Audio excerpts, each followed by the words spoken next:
Peace be with you. I'm Mark. I am Fernan. And welcome to Usapang Tinapay.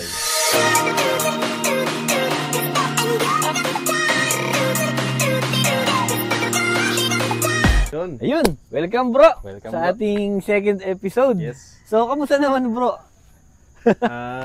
Ayun, so far lahat naman na nakuha kong feedback mula sa mga kaibigan natin. Sa pilot episode natin. Sa first episode natin. Ang gaganda naman ng mga sinasabi nila tungkol sa ginawa natin.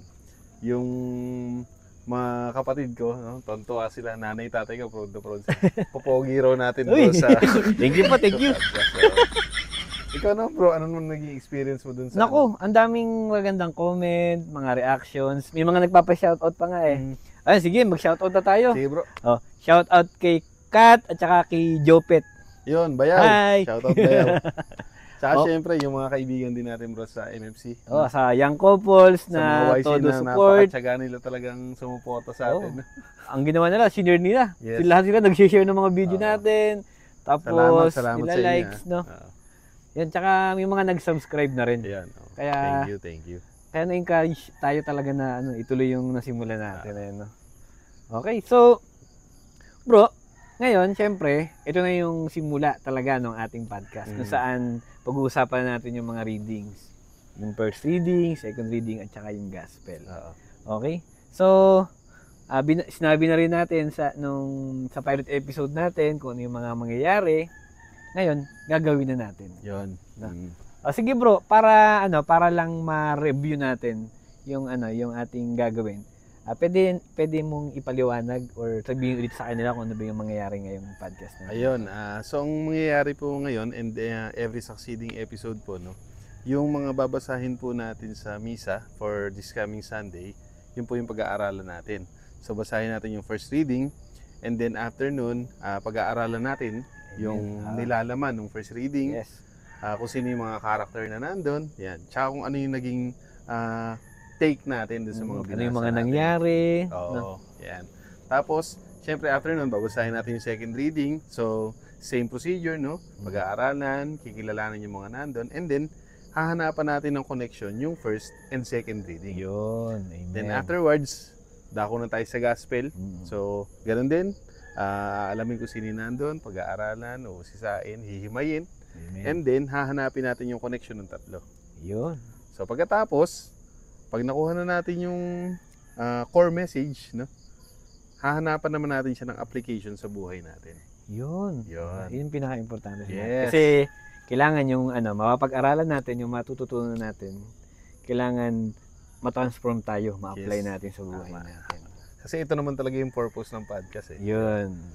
Tsaka, naisip ko rin bro, di ba, ang ginagawa natin, preparation para sa mass. Pwede rin pala tong podcast natin, halimbawa sa mga nag-LBS. Pwede rin na silang manood dito or makinig para pag nag-LBS sila, may idea na rin sila. In preparation para sa mga Bible study nila. Isa pa bro, naisip ko din, halimbawa hindi kayo nakasimba, pero wag naman po sana magsimba po kayo kasi mas importante talagang magsimba kaysa yung pakinggan nyo kayo dito. Yun po talagang importante magsimba. Pero kung halimbawa talagang hindi kayo nakasimba, pwede nyo balikan yung video namin, yung podcast na to, para at least, nagkaroon din kayo ng idea kung ano yung kung ano yung mas nung nakaraang linggo. So yun bro, ano bang itong podcast natin na to para saan ba tong anong misa ba yung pinaghahandaan natin bro? Okay, so simulan na natin So ang ating pag-uusapan ay tungkol sa ikatlong linggo ng karaniwang panahon. Okay, ikatlong linggo ng karaniwang panahon. Bro, lagi kong nadidinig yung karaniwang panahon eh. Kasi ako pagka naisip kong karaniwang panahon, siyempre mga ordinary days, gaya ngayon, ordinaryong araw. Sa simbahan ba bro, ano bang ibig sabihin nun? Kasi baka mamaya, akala ko yun ang ibig sabihin ng karaniwang panahon, pero sa simbahan pala meron siyang ibig sabihin. Ano bang ibig sabihin nun? Actually bro, yung karaniwang panahon, parehas lang din sa simbahan. Kaya nga siya tinawag na karaniwang panahon. Yan yung mga panahon sa kalendaryo ng simbahang Katoliko na walang ipinagdiriwang na kapistahan, hindi panahon ng Advento at hindi rin panahon ng mahal na araw. Okay. So, sa madaling salita nga, karaniwan sa ordinary time lang talaga siya. Walang sineselebrate Wala. kumbaga. Wala. And ang team ng ordinary time yan, na green. Ayun, So, kaya green. naka-green kami ni bro. Ayun, nakagreen din ako eh. Sumasabay kami sa ball ng Okay bro, so okay, simulan na natin, no? Oo. Okay, so basahin na natin yung unang pagbasa na babasahin ni Brother Fernan.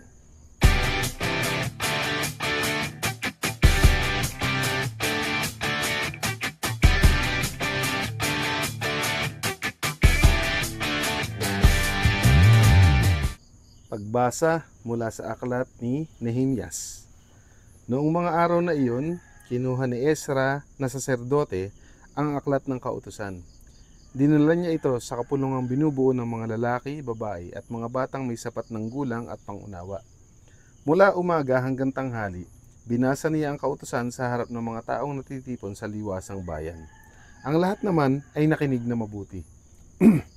Si Ezra ay nakatayo sa isang entabladong kahoy na sadyang itinayo sa pagkakataong iyon. Siya ay nakikita ng lahat, sapagkat mataas ang kanyang kinatatayuan. Ang lahat ay tumayo nang buksan niya ang aklat. Purihin ng Panginoon ang dakilang Diyos, ang wika niya. Ang lahat ay nagtaas ng kanilang mga kamay at sumagot, Amen, Amen. Pagkatapos, nagpatira pa sila bilang paggalang sa Panginoon. Binasa ng mga Levita ng maliwanag ang batas na ito ng Diyos at ipinaliwanag na mabuti ang kahulugan. Nang malaman ng mga tao ang mga dapat nilang gawin ayon sa kautusan, nabagbag ang kanilang kalooban. Ano pat sila'y napaiyak. Ang araw na ito ay dakila sa Panginoon na inyong Diyos, wika ni na Nehemias at Ezra at mga Levita. Nakikinig ang mga tao at umiiyak, kaya't sinabi nila, huwag kayong umiyak, wika pa nila. Umuwi kayo at magdiwang. Ang walang pagkain at inumin ay bahagi na ng mayroon, sapagkat ang araw na ito ay dakila sa Panginoon. Ang kagalakang dulot niya ay magiging kalakasan ninyo. Ang salita ng Diyos. Salamat sa Diyos. Okay, so nabasa na natin. So bro, habang binabasa mo kasi yung yung reading, yung first reading, meron ako narinig na mga characters eh. Sina Nehemias, si Ezra, yung mga Levites, mga babae at lalaki, tsaka mga batang marunong umintindi.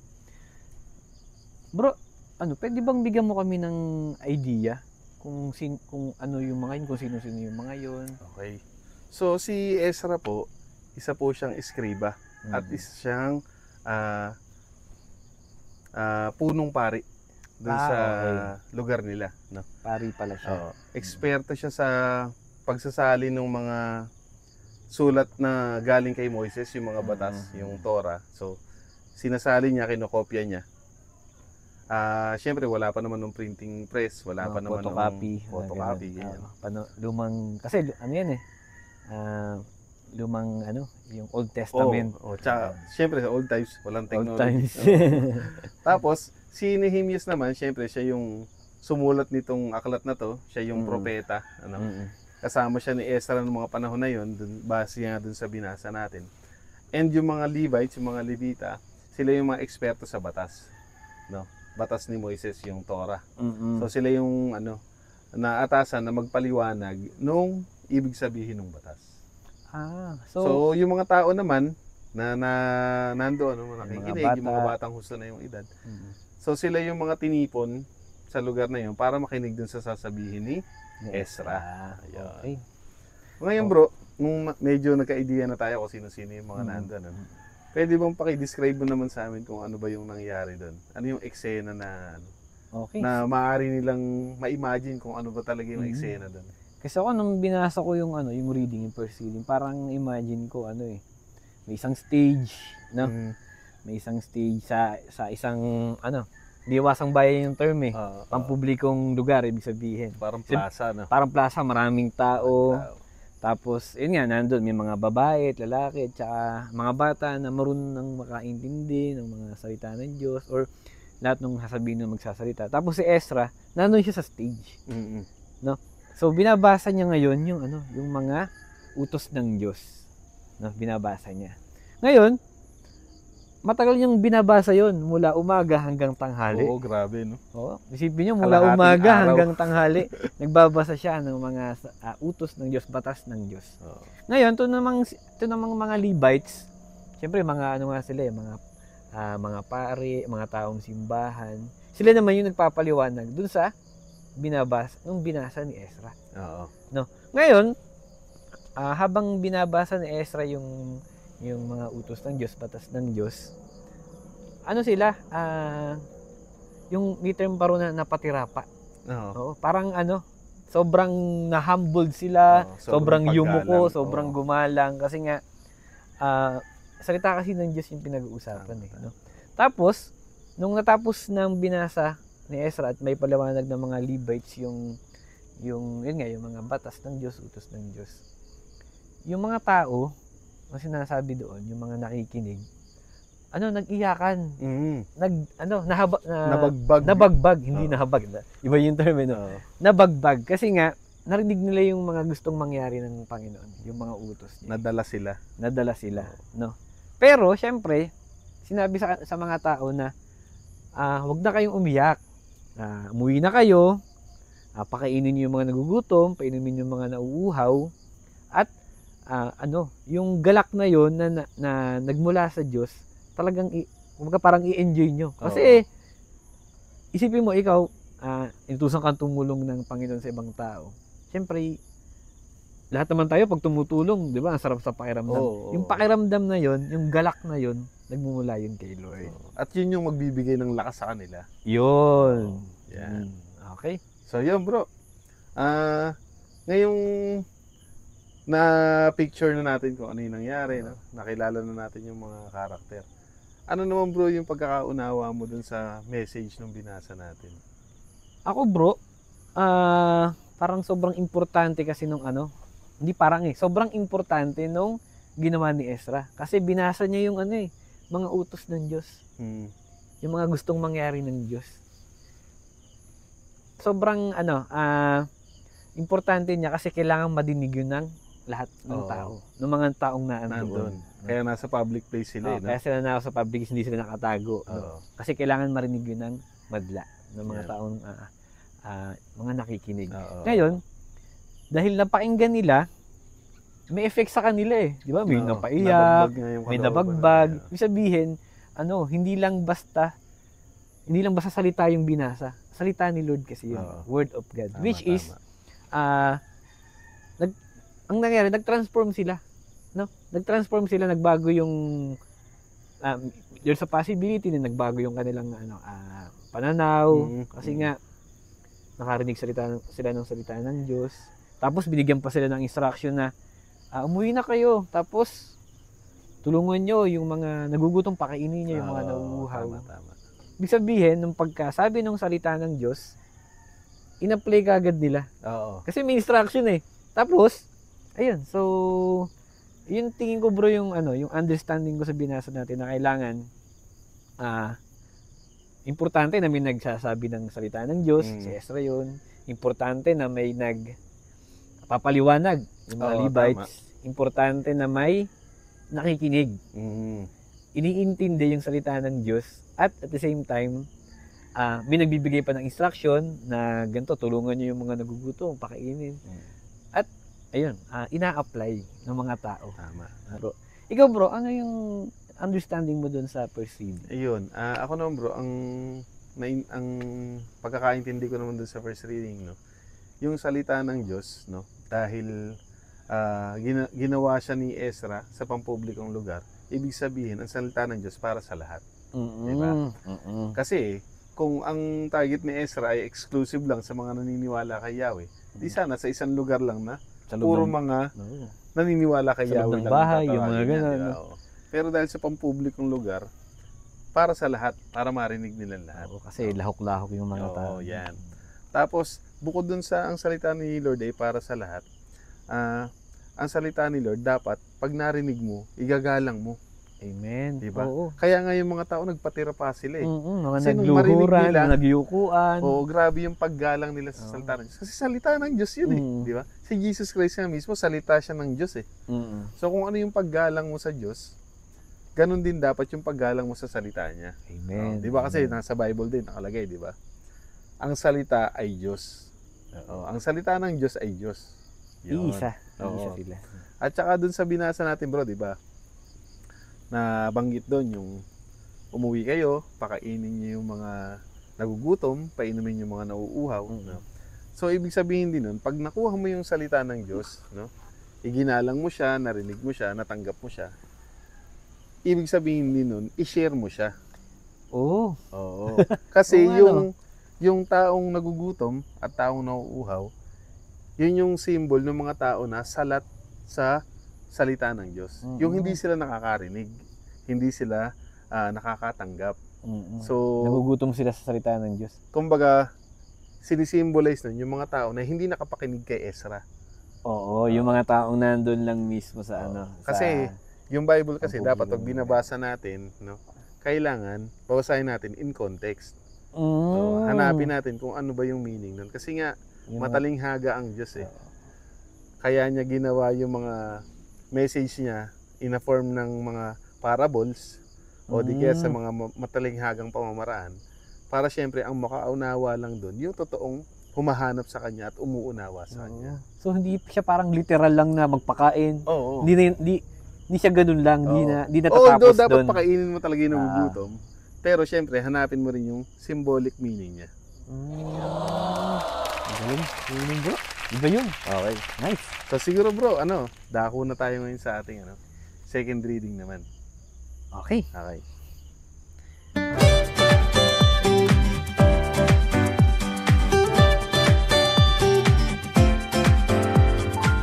Ikalawang pagbasa. Pagbasa mula sa unang sulat ni Apostol San Pablo sa mga taga-Korinto. Mga kapatid, si Kristo'y tulad ng isang katawan na may maraming bahagi. Bagamat binubuo ng iba't ibang bahagi, iisa pa ring katawan. Tayong lahat, maging Hudyo o Griego, alipin man o malaya, ay bininyagan sa iisang espiritu upang maging isang katawan. Tayong lahat ay pinainom sa isang espiritu. Ang katawan ay binubuo ng maraming bahagi at hindi ng isang bahagi lamang. Kayo ngang lahat ang iisang katawan ni Kristo at bawat isa'y bahagi nito. Ang salita ng Diyos. Salamat sa Diyos. Nice. Yun.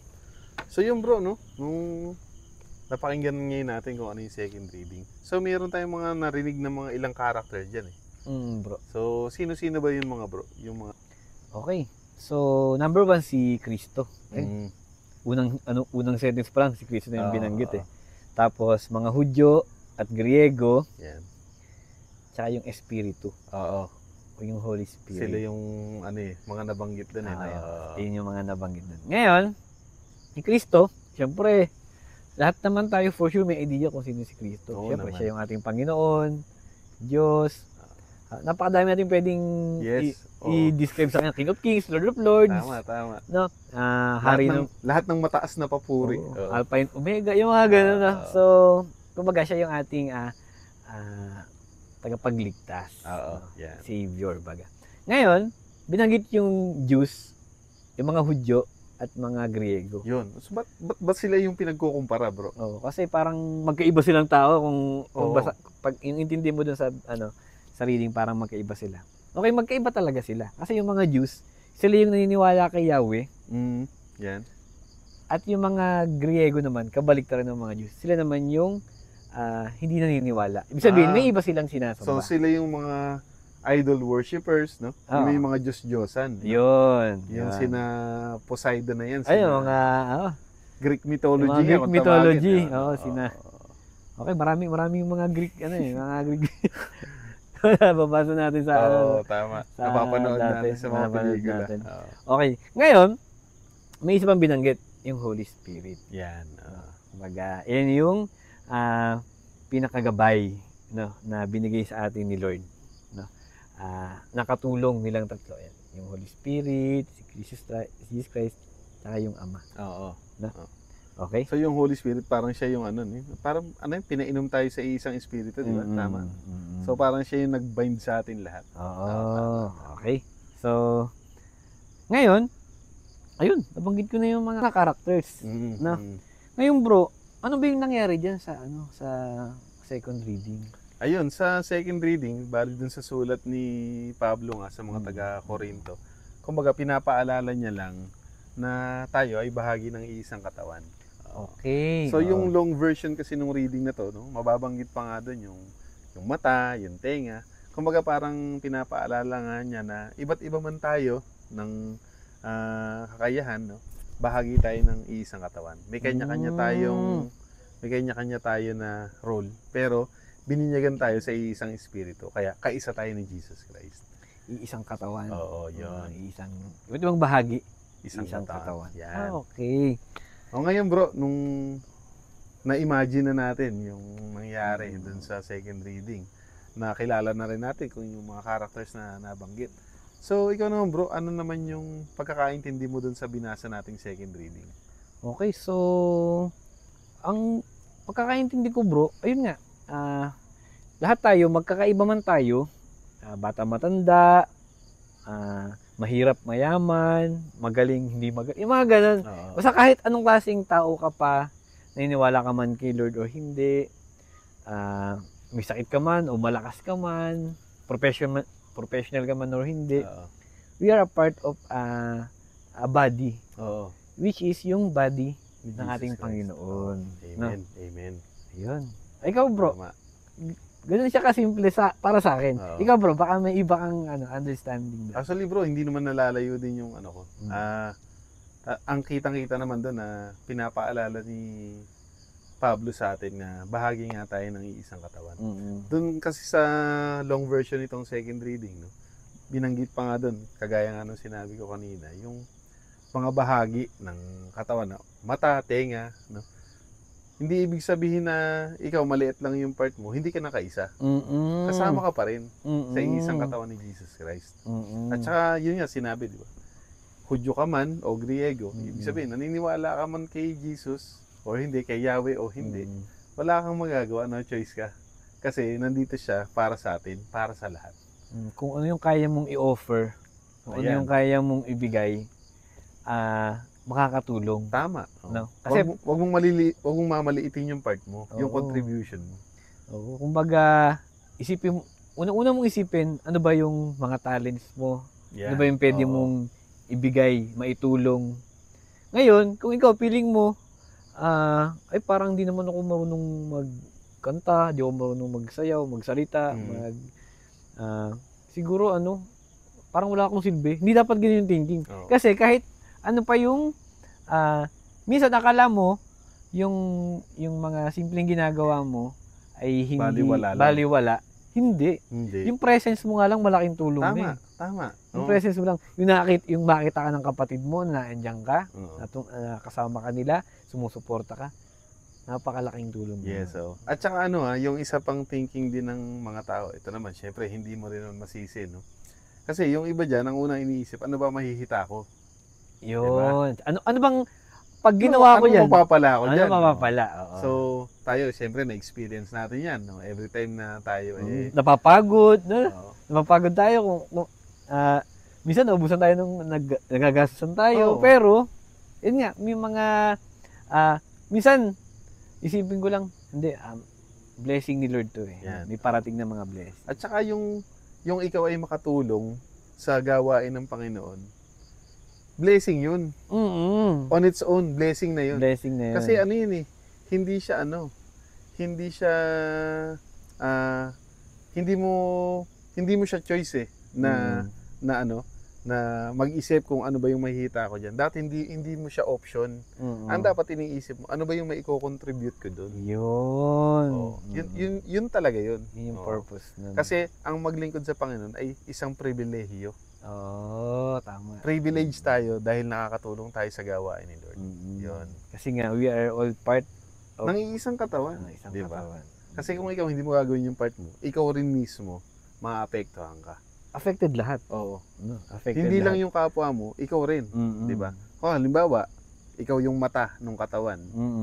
Pag pumikit ka, yung buong katawan, diba, wala siyang Wala siyang magiging direksyon. Oo, walang direksyon. Kasi Pero hindi syempre, niya dahil nakikita bahagi ka ng katawan na yun, pag napahamak yung katawan na yun, kasama ka. Oo, Di ba? tama.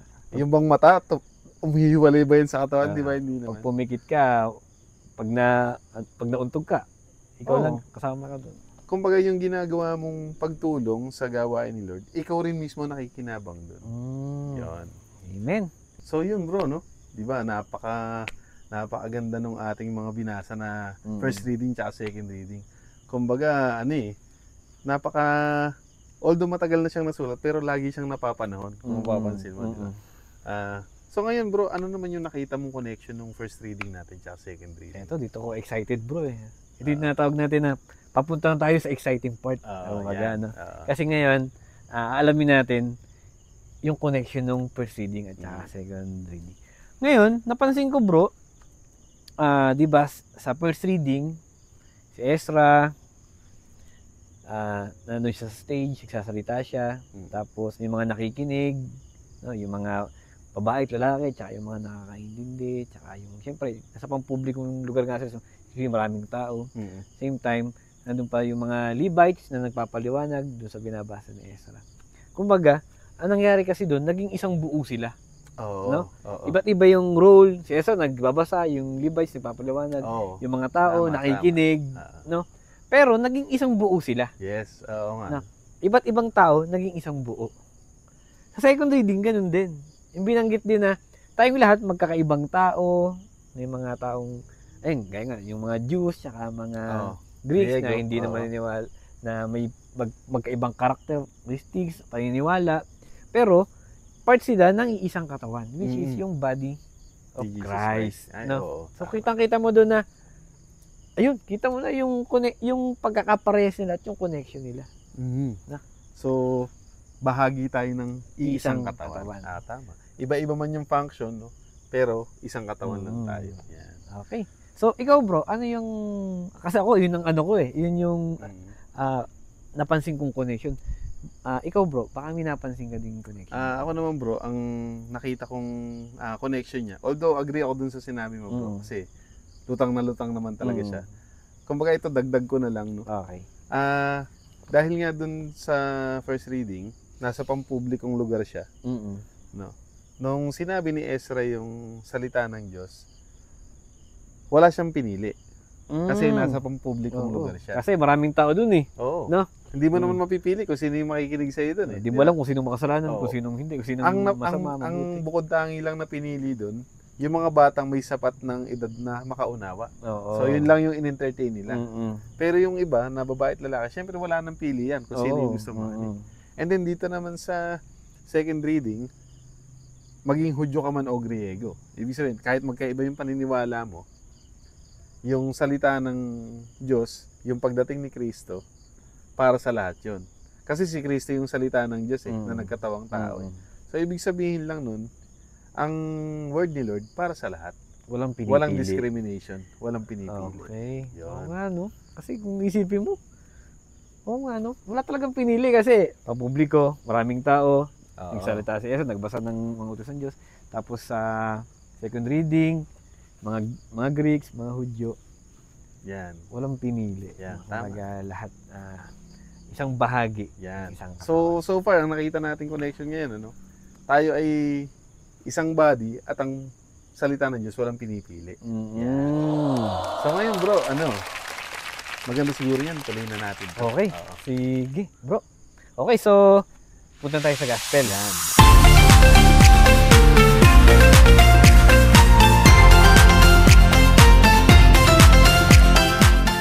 Ang mabuting balita ng Panginoon ayon kay San Lucas. Papuri sa iyo, Panginoon. Kagalang-galang na Teofilo, marami na po ang nagsikap na sumulat tungkol sa mga bagay na naganap sa gitna namin. Ang kanilang sinulat ay ayon sa sinabi sa amin ng mga nakasaksi nito, buhat sa pasimula at nangaral ng salita. Matapos na ako'y makapagsuri ng buong ingat tungkol sa lahat ng bagay na ito, buhat pa sa simula, minabuti ko pong sumulat ng isang maayos na salaysay para sa inyo upang lubusan ninyong matiyak ang katotohanan ng mga bagay na itinuro sa inyo. Nung panahong iyon, bumalik si Jesus sa Galilea at sumasa kanya ang kapangyarihan ng Espiritu Santo. Kumalat sa palibot ng lupain ang balita tungkol sa kanya. Nagturo siya sa kanilang mga sinagoga at dinakila siya ng lahat. Umuwi si Jesus sa Nazaret na kanyang nilakhan. Gaya ng kanyang kinagawian, pumasok siya sa sinagoga ng araw ng pamamahinga. Tumindig siya upang bumasa at ibinigay sa kanya ang aklat ni Propeta Isaías. Binuksan niya ang aklat sa dakong kinasusulatan ng ganito: Sumasa akin ang Espiritu ng Panginoon, sapagkat hinirang niya ako upang ipangaral sa mga dukha ang mabuting balita. Sinugo niya ako upang ipahayag sa mga bihag na sila'y lalaya at sa mga bulag na sila'y makakakita, upang bigyang kaluwagan ang mga sinisiil at ipahayag ang pagliligtas na gagawin ng Panginoon. Nilulun niya ang kasulatan at matapos isauli sa tagapaglingkod, siya'y naupo. Nakatitig sa kanya ang lahat ng nasa sinagoga at sinabi niya sa kanila, natupad ngayon ang bahaging ito ng kasulatan samantalang nakikinig kayo. Ang mabuting balita ng Panginoon. Pinupuri ka naming Panginoong Jesucristo. Yun bro, so nabasa na natin yung gospel, no? Bro, kasi may mga binanggit na mga characters dun. Pwede mo ba kaming bigyan ng idea kung sino-sino yung mga characters doon at ano ba sila? Yan.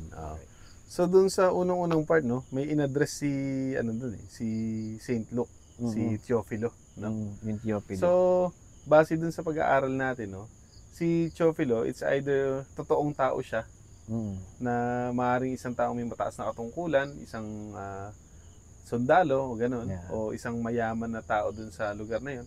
Pero ano rin siya, pwede rin ang tinutukoy ni Lucas na Teofilo, pwedeng tayo rin yun eh. Kasi ang ibig sabihin ng pangalang Teofilo, it is a lover of God or a friend of God. Okay. So kahit sinong tao na nagmamahal sa Diyos o tinuturing na kaibigan ng Diyos, taong totoong naghahanap sa Diyos, pwede siyang tawagin Teofilo. Kaya ikaw bro, pwede kang Teofilo. Ako pwede rin akong Teofilo. Lahat so, tayo. Sabi nga natin kanina, di ba? Kailangan, pag binabasa natin yung Bible, di ba? Hanapin natin yung context. So, ang ina-address ni Luke doon, tayong lahat na humahanap kay Diyos. Nagmamahal. Tinuturing na kaibigan. Yes, so. Tsaka shoutout nga pala dun sa mga, tsuhin nyo, mga tatay nyo, no? Kaibigan nyo pangalan Teofilo. Yan, alam paalala nyo sa kanila kung ano yung ibig sabihin ng pangalan nila. Yan. Tapos, nabanggit din dun si Jesus Christ, no?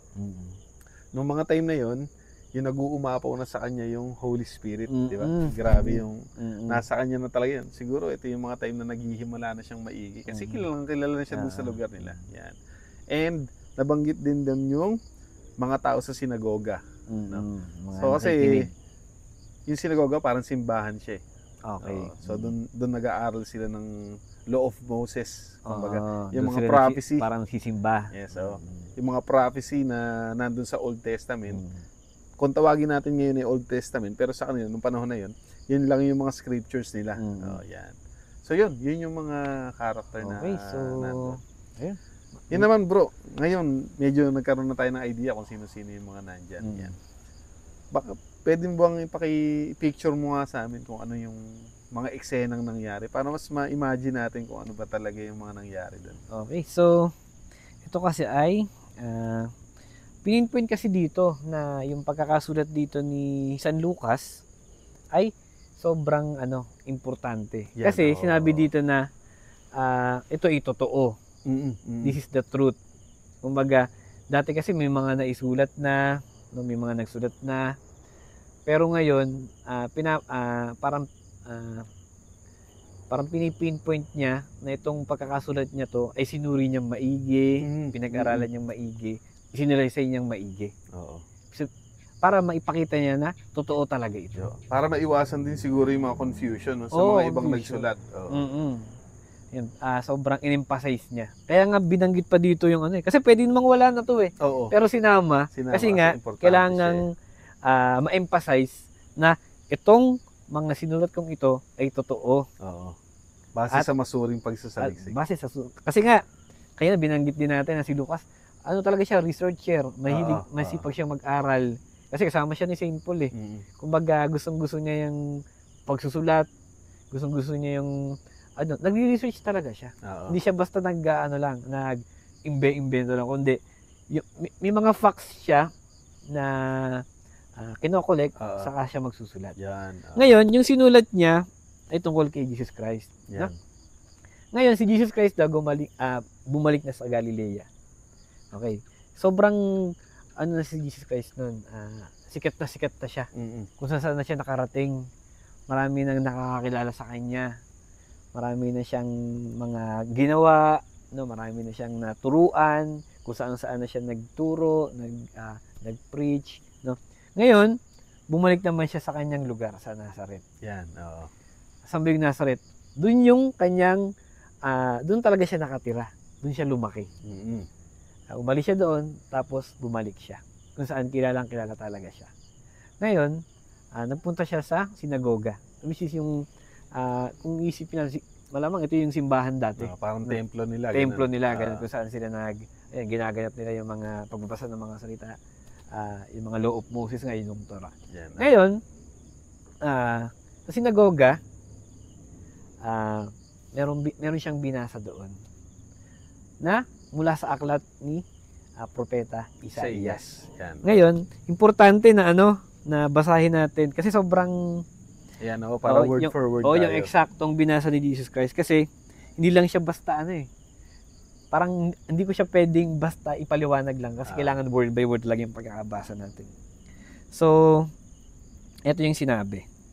Sumasa akin ang Espiritu ng Panginoon, sapagkat hinirang niya ako upang ipangaral sa mga dukha ang mabuting balita.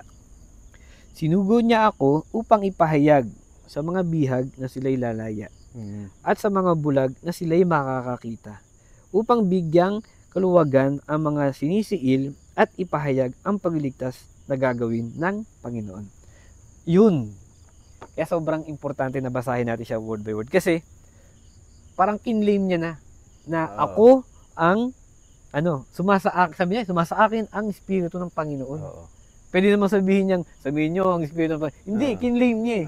Kasi nga dito, dinedeclare niya na siya ang, siya yung katuparan nung prophecy ni Propeta Isaiah.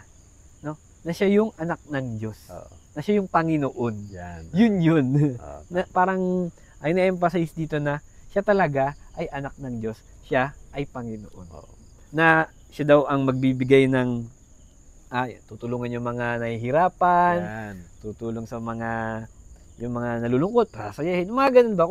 Kung medyo bibigyan natin ng konting interpretasyon, ang role niya ay mapasaya yung mga nalulungkot, magbigay ligaya sa mga nahihirapan, no? Okay. So, hindi lang binasa niya yun. Nilulunyo talaga. Talagang niya, dinibdib niya. Kumbaga, parang sa akin to. Ako ang Panginoon. Yan, talagang in-emphasize niyang ganun. Na? Yan, oo. Ngayon, tsaka sa later part bro, may sinabi si Jesus Christ, di ba? Kumbaga, yung pinaka-claim niya. Oo. Na, ano nga uli yun bro? Ayun. Yung sinabi ni Jesus nun? Natupad ngayon ang bahaging ito ng kasulatan samantalang nakikinig kayo. Di ba? Talagang, nga no? Kasi, sinabi niya na natupad na yung propesiya. At, binasa niya at may mga nakikinig. Hindi lang niya binasa, tayong dalawang, ako yung Diyos. Alam mo na. Hindi siya ganun eh. Kumbaga, sinabi niya talaga sa buong sinagoga. No? Kumbaga, yung sinabi mo nga na kinlaim niya, talagang kinlaim niya talaga. Pinanindigan niya na ako ang Panginoon. Ako yung anak ng Diyos. Tama. No? Yan. Okay, so, yun yung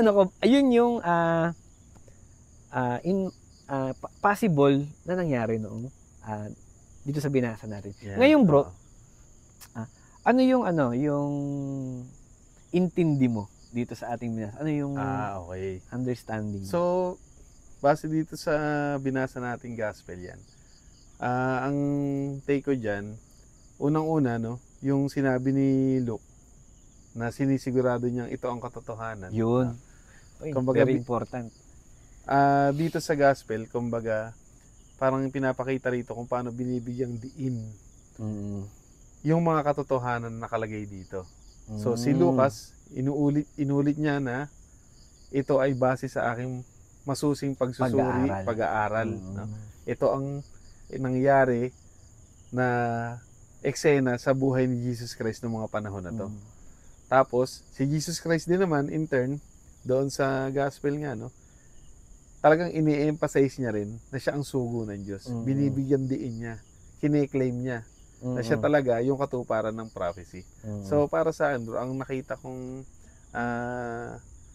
gustong ipahiwatig ng gospel, kino-confirm niya na si Jesus Christ ang salita ng Diyos na nagkatawang tao. Yung katuparan ng salita ng Diyos. Yan. Okay. So, ikaw no, bro, ano naman yung nakuha mong pinaka-message nung ano natin, nung gospel natin? Kasi sa akin, nag-strike talaga yung yung kinlaim niya na siya yung Panginoon. Siya yung anak ng Diyos. Tsaka, sobrang importante talaga nung, gaya nga sinabi ko kanina na yung pagkakasulat ni Saint Luke dito, yung katotohanan talaga. Yung nangyari. Hindi to gawa-gawa lang, ibig sabihin. Kaya nga. No? Tsaka sinabi niya yun sa sa sinagoga eh. At doon pa siya sa lugar niya. Doon pa siya sa Nazareth. Yung pa isang mabigat Oo, sobrang. Kasi, ikaw isipin mo, punta ka sa lugar nyo.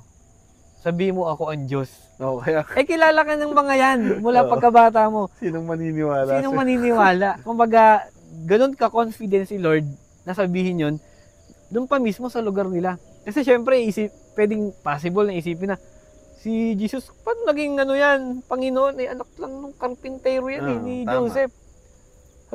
Kumbaga, parang, paano mo iisipin Panginoon siya? Pero hindi. Sinabi niya, ako ang Panginoon. Ako ang katuparan ng propesiya. Tama, no? Tama. So, doon pa lang, kumbaga, makikita mo na yung kung paano dinidisplay ni Jesus Christ yung kanyang authority, no? Talagang meron siyang, tapang, no? May taglay siyang otoridad talaga. Kumbaga, para i-claim mo yon sa harap ng mga kababayan. Sumasa akin ng espiritu. Para medyo nakakapangilaban na kung diba? Ako naandun. At saka yan, grave sin para sa kanila yan kasi blasphemy yan eh. Kung ituring nila, di ba? Pag kinlay mo na ikaw ay Diyos, anak ng Diyos. Yung lang i-claim mo na sugo ka, medyo borderline to na yan eh. Pero siya hindi. Pero siya, dahil nga, alam niya, totoo yung sinasabi niya, di ba? Sigurado siya. Kung i-claim niya, ganun with authority. Okay.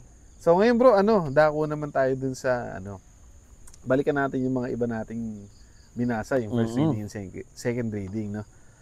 So, naman bro, yung nakita mong connection nung first reading at saka nung gospel. Kasi ito na yung goal natin, di ba? Mapag-connect natin sila lahat. Ano yung nakita mong connection bro nung first reading natin sa gospel natin? Ang nakita kong connection dyan, kailangan daw mag-focus tayo sa God's Word. Yan. Focus on God's Word. Pansinin nyo, sa first reading, si Ezra, binasa yung mga utos ni Lord. Mga salita ng Diyos yun. Batas ng Panginoon. Binasa niya. Sa gospel, si Lord, binasa niya rin yung yung nasa aklat ni Propeta Isaiah, which is salita din ng Diyos. Ibig sabihin, kailangan mag-focus tayo sa mga salitang yun. Gaya ng mga ginawa ng mga nakikinig, sabihin, kailangan pakinggan mo silang maigi, intindihin, no? Kailangan nakafocus ka doon, kailangan maintindihan mo siyang maigi. At the same time, kailangan ma-transform nito yung buhay mo. Ay, oo, yun ang importante. Ma-transform yung buhay mo. Naniwala ka, nakinig kang mabuti, at na-apply mo sa buhay mo para mag-transform. Kasi hayaan mo rin baguhin ka. Oo, hindi pwedeng salita siya ng Panginoon pero walang nangyari. Kaya nga. Kailangan may effect. Pasok dito, labas dito, hindi pwedeng. Gaya nung nangyari nga dun sa first reading, dun sa mga nakikinig kay Ezra. Di ba, napaiyak sila. Nabagbag yung kalooban. Nabagbag ang kalooban. Tapos, ayun, binigyan sila ng instruction na, magpakain kayo ng gutom. Sabihin, hindi lang sila basta nakinig. Pinakinggan pa nilang mabuti. At, in-apply nila sa kanilang buhay. Dito naman sa gospel, ganun din. Si Jesus Christ nag-proclaim na siya ang Panginoon, na ako yung katuparan ng propesiya. may mga nakinig. 'Di ba? Parang ano doon pa lang kitang-kita mo na na yung tapang ni Jesus Christ para i-proclaim yung salita ng Panginoon. Oo. No? Walang takot. Walang takot, no? Yes, so focus on God's word tsaka yung proclamation. Yan, oo, tama. Yung proclamation pa pala. So, ayun, gaya ng pagkakasabi ko kanina, si Ezra kasi pinroclaim niya yung salita ng Diyos eh. Wala rin siyang takot. Wala rin siyang takot. Umakit pa siya sa stage, Oo, bakit pa siya stage? At may mga nakinig. Mm. Yan kasi importante. Mahirap kasi yung nagsasalita ka, tapos wala naman nakikinig. Sa kanila kasi, may nakinig kasi may mga naapektuhan, may mga napaiyak. No? Dito naman kay Jesus Christ, ganun din. Public proclamation na siya ay ang Panginoon. Siya yung anak ng Diyos. Yun. Actually bro, isa to sa mga ako bilang member ng community natin ng MMC. Isa siya sa mga rewarding experiences na may experience mo talaga kapag ka nag-share ka ng salita ng Diyos. Kapag merong isang nakapulot ng magandang sinabi mo, di ba? Papasalamatan ka nila. Oo. Babaunin nila yon. Tatandaan nila yun. No? Kumbaga ikaw, sobrang saya ng pakiramdam mo. Oo, no? So yung pag-proclaim ng salita ng Diyos, kung iisipin mo, nakakahiya siya. Oo, parang nakakatakot. Awkward, nakakatakot. Parang corny. Ganyan. Pero sa dami-dami ng pagsasalitaan mo, pag merong isa dyan, may naapektuhan talagang matindi. na nataniman mo ng maganda, Babago talaga yung buhay. sobrang sarap ng pakiramdam. Mabaliwalain mo na yung pangit mong experience. Di ba? Biglang gaganahan ka ngayon. Oh, yun. Tayo, parang kung di naman tayo nakakapakinig ng salita ng Diyos, baka hindi din natin ito ginagawa. Sigurado. Baka mamaya nagiinom, tayo sa Sigurado. inuman. Sigurado, lasing na tayo itong oras na to. Oo, bro. No? Ano na tayo nito? Deliver na. Oo. So, talagang very important yung talagang makinig at matransform yung buhay mo. Tsaka yung proclamation. Yung proclamation. Oo, yan. Kailangan hindi tayo natatakot na sabihin yung yung salita ng Diyos. Tama. Ikaw naman bro, kasi syempre, napag-connect ko ng gospel, yung first reading, tsaka yung gospel. Ngayon bro, ikaw naman yung mag-connect dun sa second reading at tsaka yung gospel. Yun, so ang nakita ko naman bro, connection noong second reading tsaka ng gospel. Syempre, unang-una, isabuhay mo yung mission. So, si Jesus Christ, ang mission niya, di ba, iligtas ang mga tao. Isinabuhay niya talaga. Ano niya kinlaim niya at saka he saw it through hanggang sa huli. Di ba? Hindi siya natatakot kahit ang alam niya ending kamatayan niya. Wala, basta stick siya sa mission niya. Tapos doon naman sa second reading, yung pinaalala doon sa mga tao na tayo bahagi ng iisang katawan. Yan. So ibig sabihin lang din nun, yung mission natin, sabihin yung parte natin. Bilang anong dapat part mo? Gawin mo. Isabuhay mo talaga. Kahit ano pa yan, kahit kumbaga, simple, mabigat. Kumbaga, yung mabigat. talent ni Lord. Singer ka.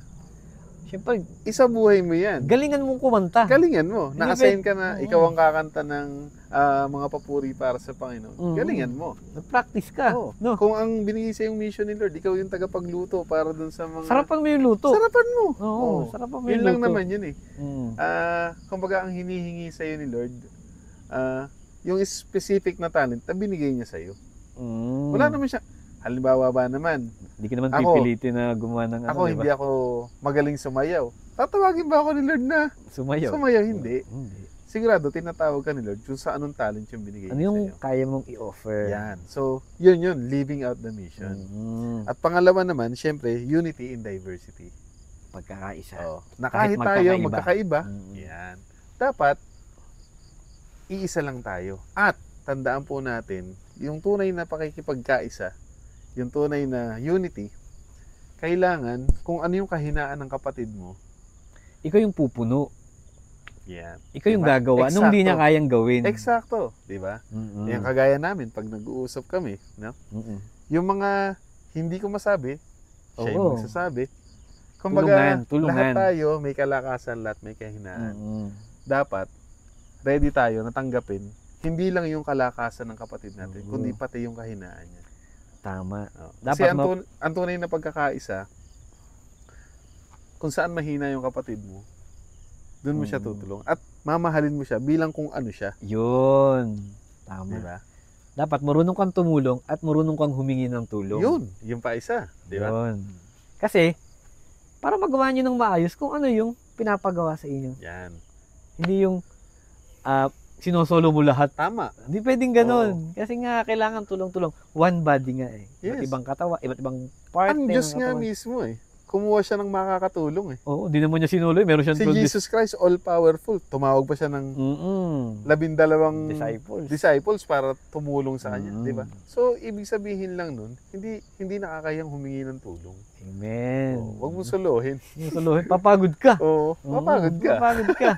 Tapos, yung reward, parang worth it ba to? Nasa sa pagod ko, ako lang din yung makikinabang. Oo, tama. At least, parang mas masarap na yung reward kayong lahat. Oo. No, Idinamay mo sila sa blessing na makukuha mo. Tama. Yan. As one body. Unity in diversity. Tama. Yan. So ngayon bro, ito na yung pinakaano natin. So, dahil nakita natin yung connection ng first sa gospel, second sa gospel, ano naman ngayon bro yung connection ng tatlo? Okay, so number 1 is embrace God's word. Embrace God's word. Yakapin, dibdibin. No? Ibig sabihin, pag nakapakinig ka ng salita ng Diyos, hindi lang basta, then wala na. Hindi ganon. Dapat, pag nakarinig ka, intindihin mo maigi, pakinggan mong mabuti, although maraming distractions. At the same time, kailangan, yun nga, magbago yung buhay mo. Oo. Magbago yung buhay. Hayaan mo na baguhin ka. Ng salita ng Diyos. Huwag matigas ang ulo.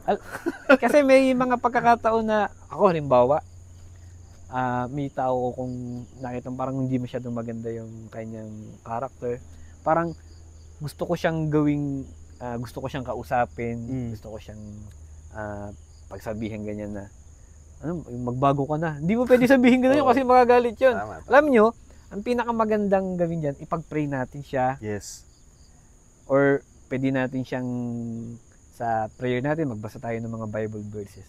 Kasi, yung salita ng Diyos, yun lamang talaga ang pwedeng makapagpabago sa buhay ng tao. Tama.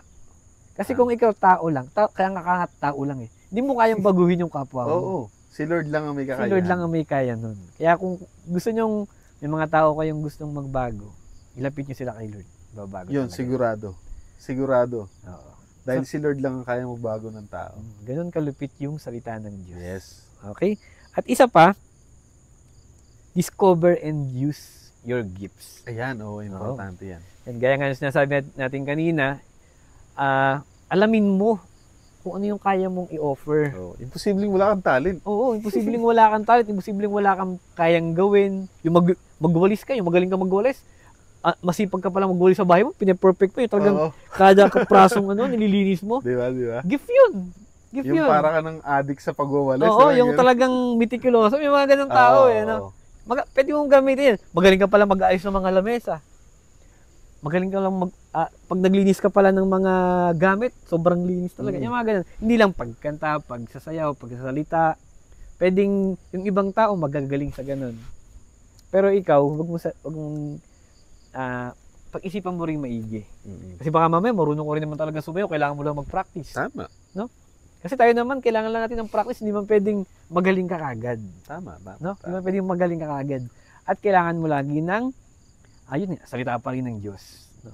Yung tulong ni Lord para magampanan mo ng maayos, magawa mo ng maayos yung binigay sa yung trabaho. Yun. Kung saan pasok na pasok yung talent gift mo. O yung gift talent mo. Tama. Okay, so, bro, ikaw, napansin mong connection ng tatlo? Ako bro, ang nakita kong connection nung tatlo, isa doon yung serve others in love. So kapag maglilingkod ka sa kapwa mo, kailangan may pagmamahal.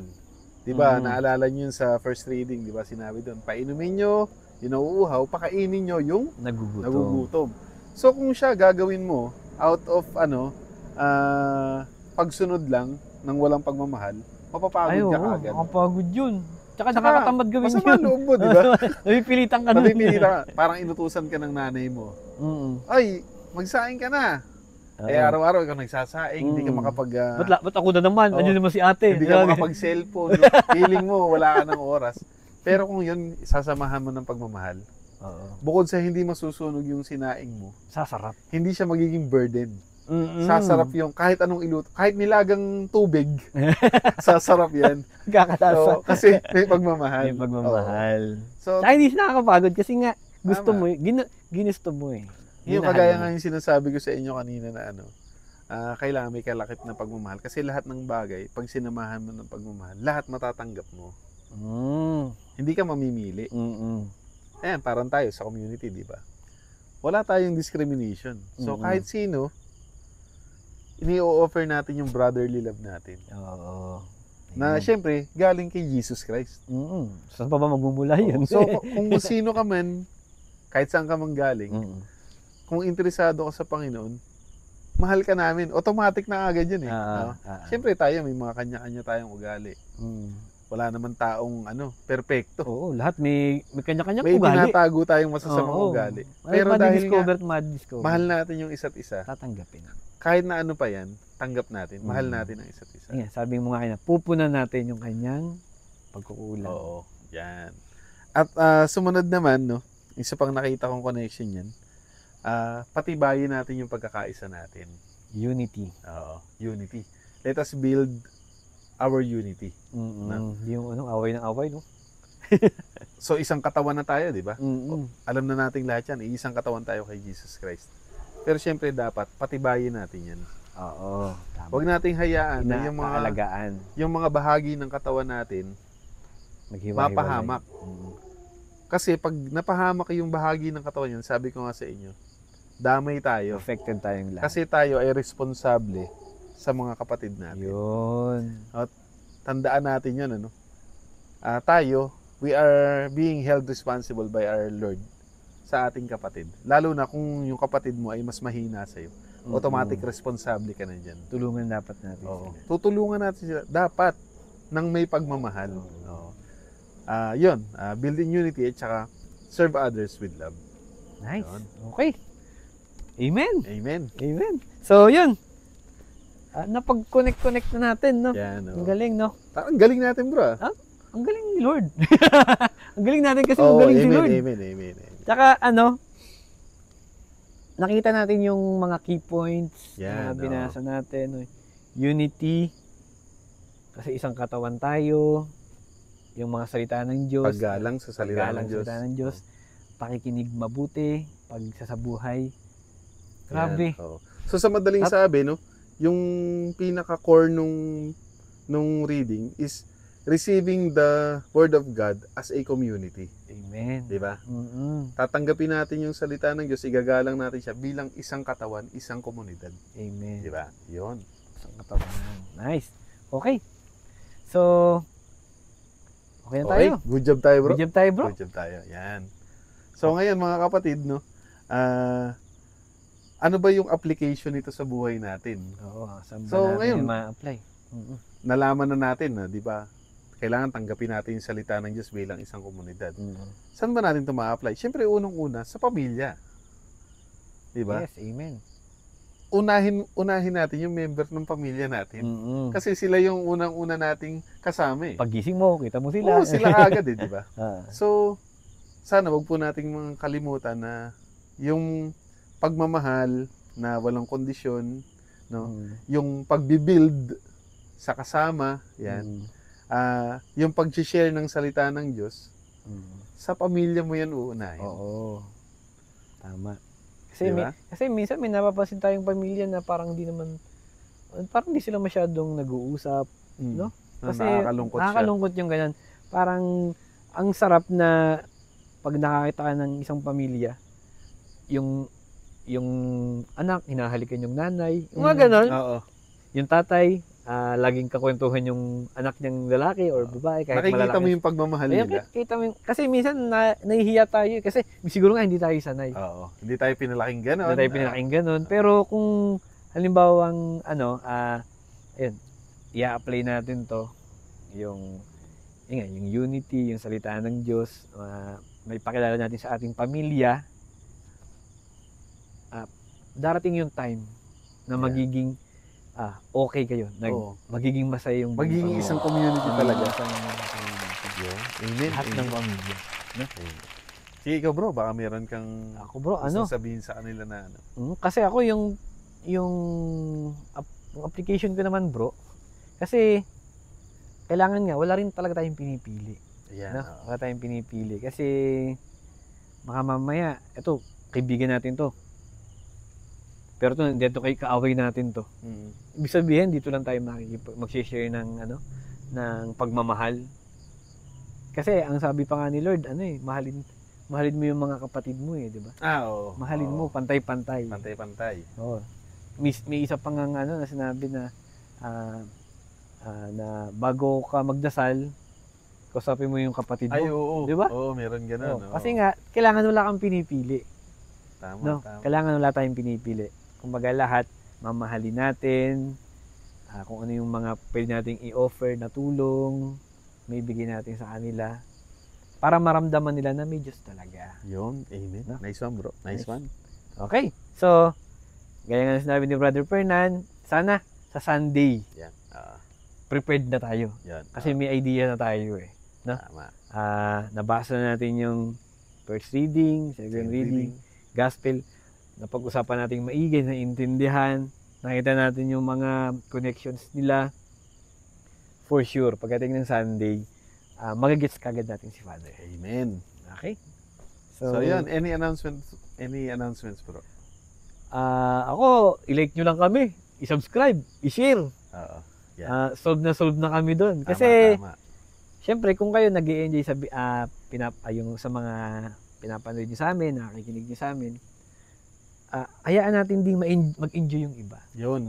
Na matuto din yung iba, na magkaroon din sila ng idea para bago sila magsimba. Tama. Tulungan nyo po kami na ikalat pang sa mas nakararami yung salita ng Diyos. Amen. Tsaka konting announcement lang po, no?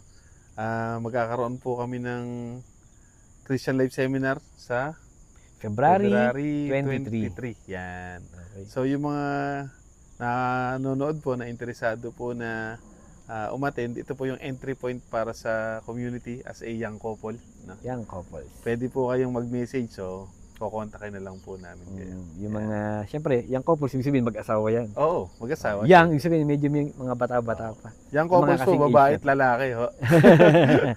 Okay. At saka muli, mga kapatid, inuulit ko lang po, no? Please like, subscribe, and share po. Yan. Maraming salamat po. Yan. At magkita-kita po ulit tayo sa next episode, which is next week. Mag-upload ulit tayo. At bro, congrats sa atin sa ating second episode yan ng Usapang Tinapay. Yes, any parting words bro?